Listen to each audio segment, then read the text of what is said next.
Bonjour, bonsoir à tous, vous qui regardez les vidéos, que ce soit le jour ou la nuit, c'est DVD Pro Souvenir. Et aujourd'hui, cette fois-ci, encore un DVD une pochette de deux DVD, voilà. Je vais encore m'attaquer sur ça. Et voilà, après, je vais m'attaquer sur un autre. Vous allez peut-être savoir qui c'est, si vous avez vu la miniature, ben, vous savez de quoi je vais m'attaquer peut-être, ou peut-être pas. Ça dépend la plupart des gens. Donc je vais vous le montrer directement. Donc le target classique sur WrestleMania 13 et WrestleMania 14 en 2 DVD. Bien sûr. Et bien sûr, c'était les affiches originales avec des affrontements prévus. Ouais, vous voyez Undertaker Seed en plus en main event. Stone Cold et Michaels avec en arbitre Mike Tyson dans le main event également. Donc je vais vous résumer un peu de tout. Et par contre, quand je disais ma vision des choses concernant les Survivor Series, je sais pas si je l'avais déjà mieux expliqué. Je vous avais déjà dit que le Survivor Series 1997, c'était le Montreal Screwjob. Donc Bret Hart et Shawn Michaels se bat dans le main event. Et à la fin, Shawn Michaels, il fait un sharpshooter et McMahon qui fait sonner la cloche. Donc ils ont arnaqué Bret Hart en direct. Et que Series 1900, même chose. Donc un jeu qui a été, on va dire, mais sauf que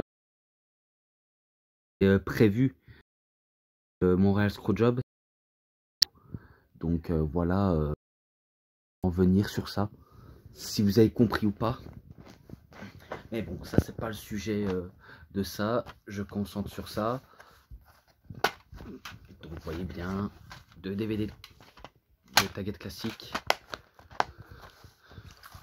et les matchs. Donc je passe directement au DVD 1. Je le dis à contre-temps, mais c'est pas grave. Donc un match par équipe à élimination. Donc les Godwins contre Doug Funes et Phil Laffoon contre les New Blackjack. J'avais oublié de dire concernant la plupart des équipes, mais les Godwin, c'est Henry Godwin.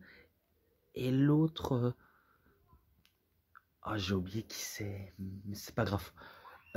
Et concernant les New Blackjack, c'est composé de Justin Bradshaw Layfield, ou plus connu Blackjack Bradshaw.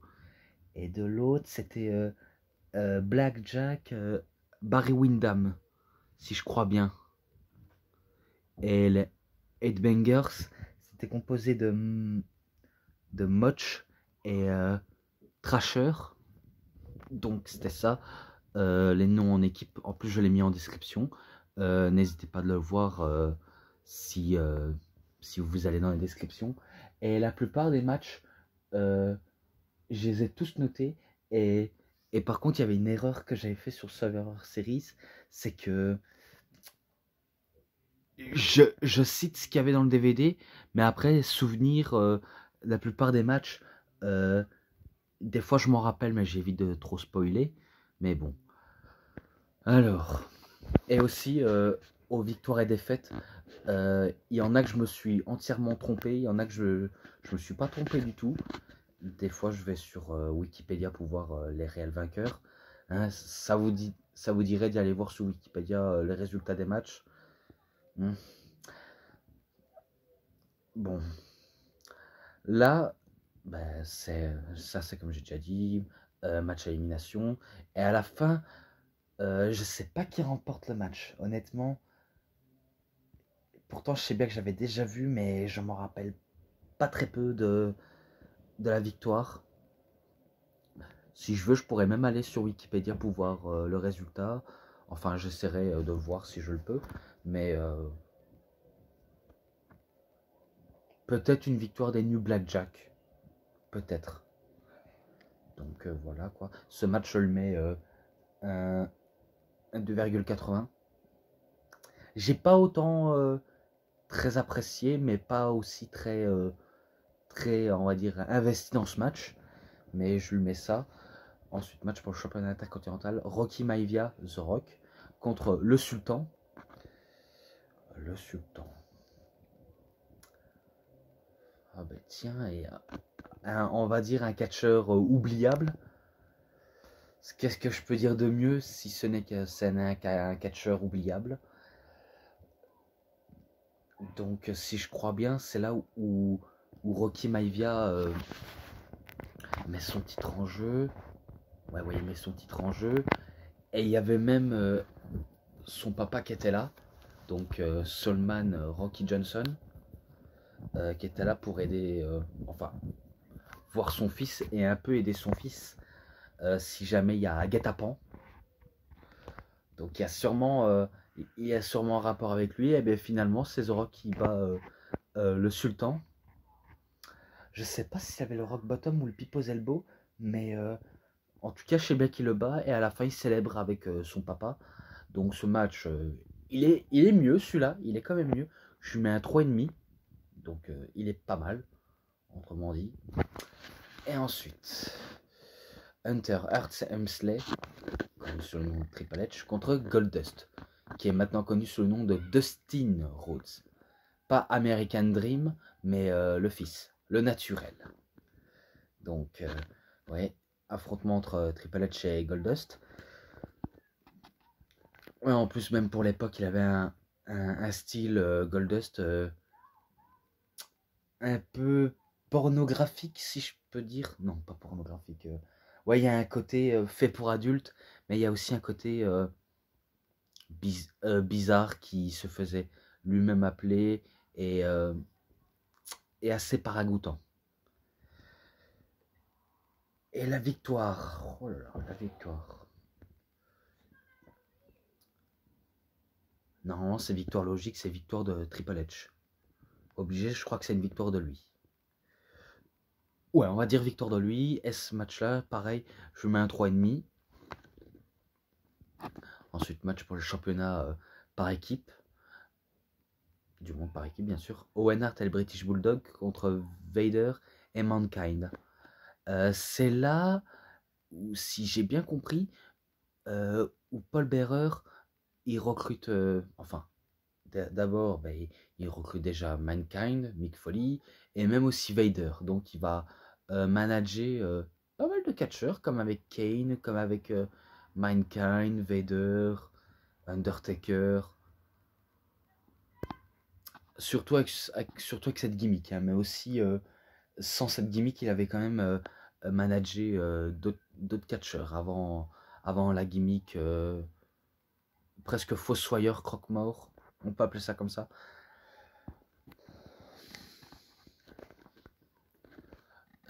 Si je crois bien un truc.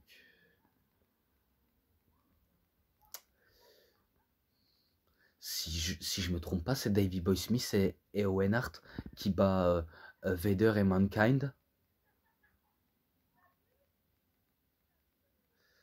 Ça faudrait que j'aille vérifier. De toute façon, quand j'irai sur Wikipédia, je vais quand même aller voir quand même les résultats au cas où. Et n'hésitez pas à faire de vous-même aussi. Ça peut même vous aider. Honnêtement, ça peut vous aider. Donc, victoire d'Owen Hart et Bulldog. Et ce match-là, ben, je lui mets un 3,20. Qui n'est pas exceptionnel, mais c'est pas grave. Voilà. Ensuite, match de soumission. Bret the Hitman Hart contre Stone Cold Steve Austin. Donc vous connaissez sûrement ce match, je l'ai déjà dit dans ma review de Best There Is, de Best There Was, de Best There Where Will Be de Bret Hart. C'est un des matchs, on va dire, qui a eu un énorme impact dans l'histoire du catch. Donc en plus c'est un match qui a eu un 5 étoiles. C'est pas une blague, il a reçu 5 étoiles. Mais que je l'avais mis moins que 5 étoiles. Même si il a largement sa place. Parce que honnêtement, je dis pas ça par langue de bois, oui, c'est vrai, j'ai déjà mis des matchs où il y a eu 5 étoiles. Par exemple, Cena Punk, je l'ai mis 5 étoiles. Cena Styles, je l'ai mis 5 étoiles. Michaels Bret Hart, ben, j'ai mis 5 étoiles. Kurt Angle, Michaels, 5 étoiles. Undertaker, Michaels, pareil, 5 étoiles. Et il y a encore quoi, j'ai mis 5 étoiles. Dernier en date. Ah ben non.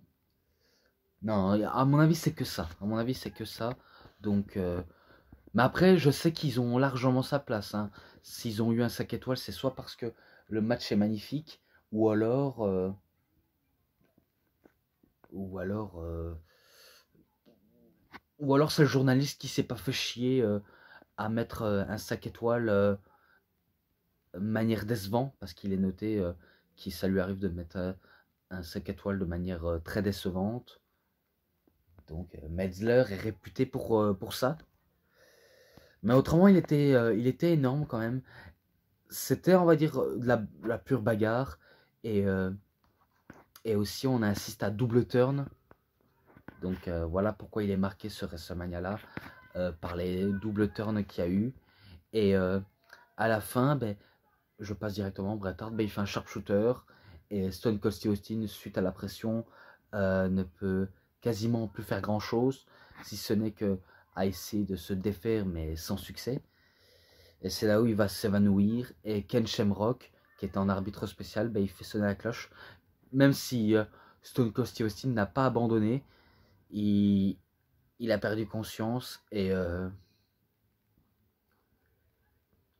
plus, ça s'arrête pas là. Ça s'arrête pas là. Un coup avoir gagné, Bret Hart, eh ben, il s'attaque à Austin. Et, euh, et j'aime bien, c'est que Shamrock met au défi Hart d'essayer de se battre avec lui. On l'appelait euh, l'homme l'homme le plus dangereux, enfin l'homme le plus dur à cuire et dangereux de la planète. On l'appelait ça comme ça, Ken Shamrock. Et ben, ce match, ah mais mon téléphone est encore ouais, ouais, il est en train d'encore charger, hein. Si vous savez pas mal de choses que je fais par rapport à mon téléphone, que ce soit essayer de filmer une vidéo pour plus tard, ou voir d'autres vidéos si je vois les news. Et quand je regarde pas ben, mon téléphone, ben, je regarde la télévision. Et des fois, j'essaie d'acheter des nouveaux DVD de catch pour regarder. Des fois, ça m'arrive de regarder 2 ou 3 fois pour mieux être fixé devant ma télé, mieux comprendre et des fois faire une review. Parce que c'est ça ce que je veux. J'essaie de faire comprendre peut-être à certains d'entre vous qui me comprendront, et surtout cinéphiles, qu'il a besoin qu'ils comprennent, que des fois je prévois pas faire des vidéos. Et ben des fois il se sent obligé de dire allô t'es là, tout ça. Mais sauf que je lui ai déjà dit, parce que récemment j'ai vu qu'il avait encore fait allô. Euh, Justement, c'est pas en demandant mes nouvelles que ça va fonctionner. Donc, il ferait mieux réagir mes vidéos. C'est ça, tu réagis mes vidéos et pas en me disant allô. Donc, je me cesse de le répéter, hein. C'est pas comme si je disparaissais des mois, hein. S'il m'arriverait quelque chose, j'en parlerai peut-être ou peut-être pas. Mais bon, voilà. Mais autrement dit, je voulais dire que ce match, je le noterai plus tard vu comment je me rappelle plus de la note globale, donc j'irai voir sur une de mes anciennes vidéos pour mieux la noter. Donc je vous le promets que je le ferai. Ensuite, Chicago Street Fight. Et en plus, à WrestleMania 13, on est à Chicago. Ahmed Johnson et les Legends of Doom, donc les Road Warriors, Hawk et Animal, contre Farouk, Savio Vega et Crush. Je crois que c'est presque l'équipe Nation Domination. Non, non c'est, on va dire presque, parce que Farouk et Savio Vega seront dans la nation de la nomination. Et Crush, ben, je sais que c'est quelqu'un d'un peu massif et peinturé du visage, mais autrement, euh, il, Il en attire pas autant. Qu'est-ce que je peux dire? Pour moi, c'est simple. Hein. Ils prennent des objets, ils font ce qu'ils veulent, ça divertit la foule, et, après, ben, ça en redemande encore et encore et encore. Et, et à la fin, ben, au moment final du finish, eh ben, c'est. Je sais pas qui fait une prise sur l'autre, mais je crois que c'est les Legend of Doom. Il y en a un qui. Attends, il y en a un qui porte en manière d'un chaise électrique, donc je crois que c'est Animal, et, et Hawk qui fait un coup de la corde à linge en sautant de la troisième corde, donc un coup de corde à linge volant, et c'est une victoire, ben, Legend of Doom et Ahmed Johnson. Et ce match-là, ben, je lui mets un bon petit 3,20, voilà. Et ensuite le main event, match pour le championnat de la WWE, Psycho Sid contre l'Undertaker. Un match que j'avais déjà noté dans 15-0, mais c'est pas grave, je le noterai plus tard. Mais je sais que Undertaker va faire sa... Attendez. Oui. Attends. Je sais de compter les victimes qu'il avait à l'époque.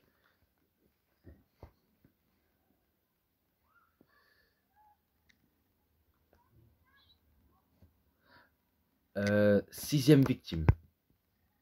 Donc Psycho Sid, à mon avis, c'est sa sixième victime. Le premier, c'était Jimmy Snuka. Enfin, non. Ouais, Jimmy Snuka, Jake Roberts, Giant Gonzalez, mais bon, c'était pas la totale. Allez, King Kong Bundy, Diesel et Psycho Sid. Ouais, exactement. Donc, c'est on va dire, peut-être le main event connu, même si la plupart ne s'en rappellent pas du tout, ou alors il a été complètement effacé. C'est là où Bret Hart arrive pour essayer de se mêler de ceux qui ne le regardent pas. Mais à la fin, ben, ça permet à l'Undertaker de faire un Tombstone Piledriver et bat Psycho Sid. Et il redevient champion à WrestleMania. Donc victoire du Taker. Et le match, ben, je le noterai plus tard. Donc terminé pour WrestleMania 13. Maintenant, WrestleMania 14. Ensuite, ben, match à 15 par équipe Bataille Royale. Par contre, celui-là, je me rappelle pas. Non, sérieux, je plaisante pas. Celui-là, je me rappelle rien du tout. Honnêtement, je me rappelle rien du tout. Je sais pas quelle équipe, hein, mais j'irai voir sur Wikipédia qui a remporté sur Bataille Royale à 15 personnes. Mais autrement, ce match-là, je lui mets un 3,10. Un 3,10. Ensuite, match pour le championnat Light Heavyweight Championship. Taka Michinoku contre Agilia. Donc Taka Michinoku, catcheur japonais qui avait catché à la WWE. Et qu'ils avaient même formé un clan des japonais. Et je me rappelle avec Valvenis où il lui avait coupé les testicules avec un katana. Après, c'était une storyline, hein, c'était pas... voilà. Je ne vais pas vous faire toute l'histoire. Si je crois bien, c'est une victoire de Taka Michinoku sur Agilia. Peut-être qu'il remporte avec un Michinoku Driver ou un autre prix, parce que le Michinoku Driver, ben, on va dire c'est un peu sa signature. Voilà, victoire de Taka Michinoku. Et ce match-là, ben, je mets un 3,20 direct.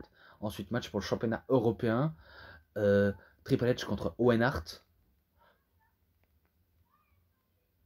Ah ben un déclic. Celui-là aussi je l'ai noté malheureusement. En plus il est dans le DVD King of Kings There's Only One. Donc moi je l'ai reconnu direct.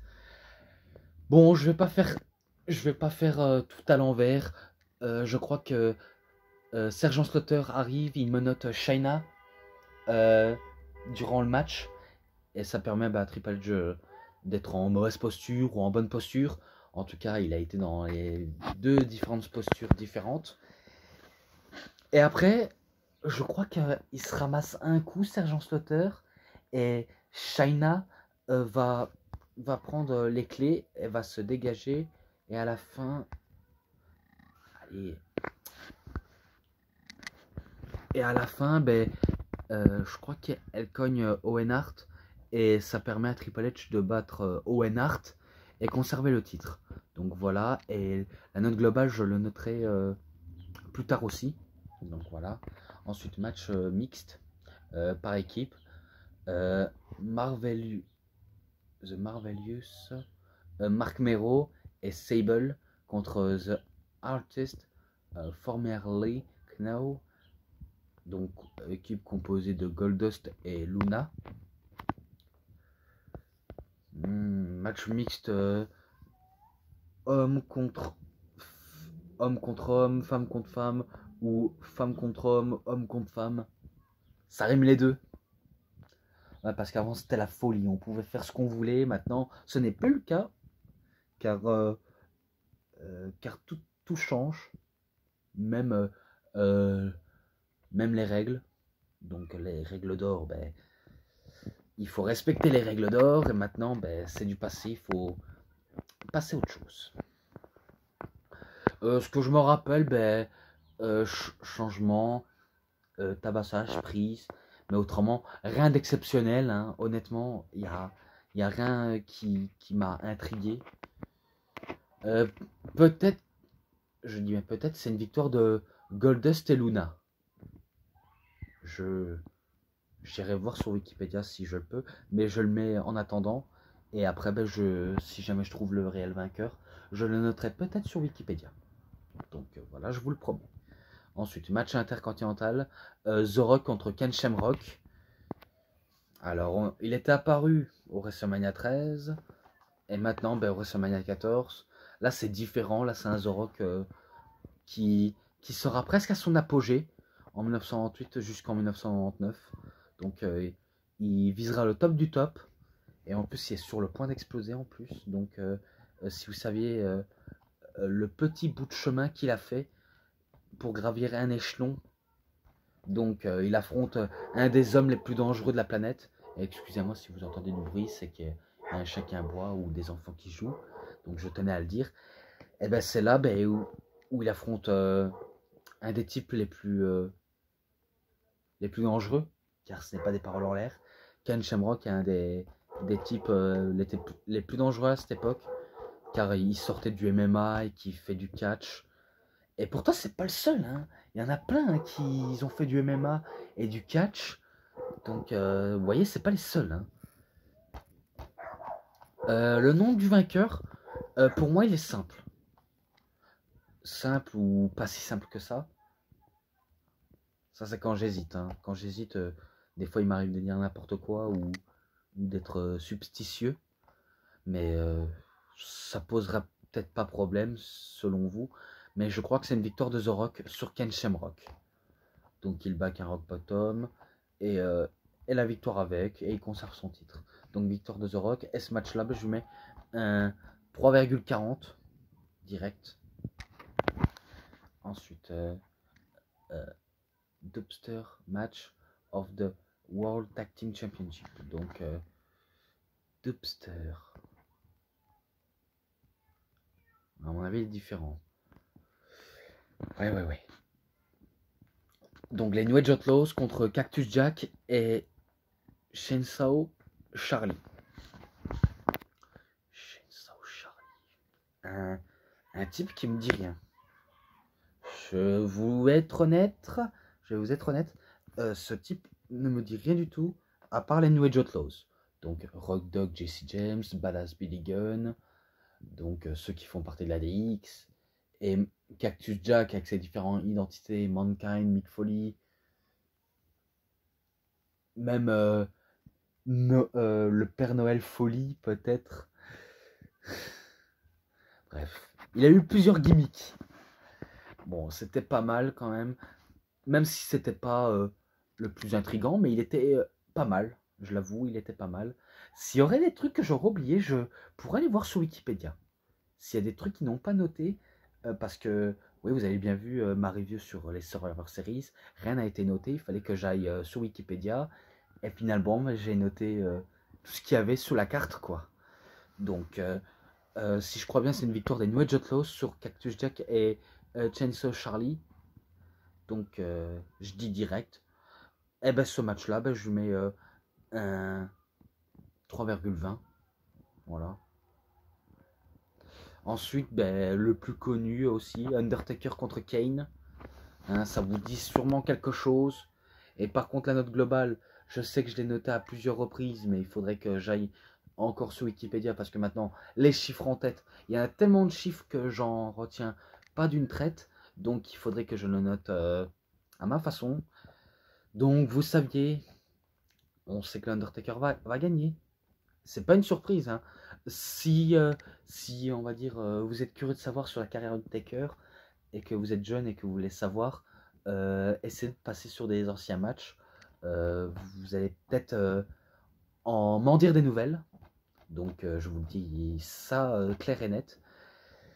C'est là où il fait 3 Tombstone Piledriver. Et un des 3 Tombstone Piledriver, eh ben, il remporte le match.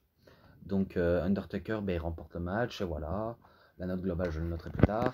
Et maintenant, le main event. Donc match pour le championnat de la WWE. Purée, j'ai un peu du mal à articuler. De la WWE, même si c'est à l'époque, c'était WWF. Shawn Michaels contre Stone Cold Steve Austin. Et en arbitre spécial, The Iron Mike Tyson. Boxeur, un des mecs les plus dangereux. Et c'est lui le premier qui se faisait appeler The Badass Man of the Planet, bien avant Ronda Rousey. Ah, parce qu'il faut savoir que ce n'est pas Ronda Rousey qui s'est fait un nom comme ça. Elle s'est inspirée des paroles de Mike Tyson. Et peut-être Ken Shamrock. Je ne sais pas pour vous, mais peut-être Ken Shamrock, car c'est fort possible qu'il s'est inspiré de Badass Man Dangerous of the Planet. Qui sait? Donc je me dis sûrement la même chose. Et aussi, ben, ce show WrestleMania 14, c'est aussi le dernier WrestleMania de Shawn Michaels avant qu'il prenne sa retraite. Pas, pas, pas le 26 en 2010. Hein. Le 26 2010, c'était pour de bon, même si on sait qu'il a catché en Arabie Saoudite et que ça a été son dernier et pire match. Donc je ne vais pas refaire l'histoire. Mais on va dire pour un petit temps, ça c'était son dernier match avant qu'il prend sa retraite de... Allez, de 5 ans. On va dire ça comme ça. Retraite de 5 ans. Donc voilà, c'est là où il met un point d'honneur à sa carrière. Et par contre, celui-là aussi, je l'ai noté. Donc celui-là, je vais le noter plus tard. Mais c'est une victoire de Stone Cold Steve Austin avec un Stone Cold Stunner. Donc voilà, et ça se clôture là-dessus. Et à la fin, ben, Michael se mange une droite de Tyson et il se fait coucher au sol. Et voilà. Donc j'en ai terminé. J'espère que vous avez très bien aimé. Si vous avez aimé un peu les informations que j'ai un peu balancées. Pour ceux qui savent, ceux qui ne savent pas, je le dis à bon cœur. Et oui, je le dis à ceux qui veulent entendre. Et la note globale de cette pochette avec les 2 pay-per-view de WrestleMania, ben, je pourrais lui mettre un 3,80. Je pourrais lui mettre un 3,80. J'espère que ça gênerait personne, mais voilà. Au moins, j'espère que vous avez aimé cette review. Donc, si vous avez aimé, vous savez ce qu'il vous reste à faire. Likez la vidéo, commentez, partagez, abonnez-vous à ma chaîne, cliquez sur la petite cloche pour avoir plus de notifications des prochaines vidéos qui risqueraient peut-être d'arriver. Et je dis bien peut-être, car j'insiste beaucoup là-dessus. Donc, moi, je vous dis bonne journée, bonne soirée à tous. Au revoir tout le monde. Et surtout, n'oubliez pas, quand vous regardez les vidéos, que ce soit de moi ou les autres, vous savez ce qu'il vous reste à faire. Un bon visionnage. Allez, bye.